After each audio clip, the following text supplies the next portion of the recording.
ഇതൊന്ന് വഴണ്ടി വരട്ടെ.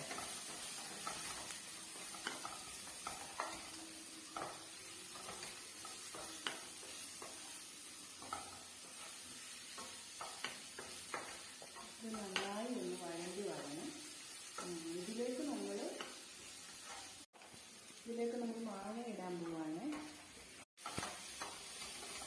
മാങ്ങ നമ്മൾ ആ ഇട്ടേക്കുന്ന അരപ്പ് അതിനെ വെള്ളം ഒന്ന് വറ്റിച്ചെടുക്കാം.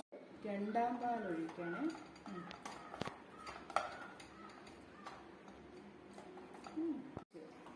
രണ്ടാം പാൽ ഒഴിച്ച് ഇതൊന്ന് തിളയ്ക്കണം. തിളച്ച് കുറുകി വരുമ്പോൾ ഒന്നാം പാലും കൂടെ ചേർക്കാം. മാങ്ങ മപ്പാസായി. ഒന്നാം പാലും കൂടെ അങ്ങ് ഒഴിക്കുക. ഒന്നാം പാൽ ഒഴിച്ച് കഴിഞ്ഞാൽ അത് വലിയായിട്ട് തിളയ്ക്കേണ്ട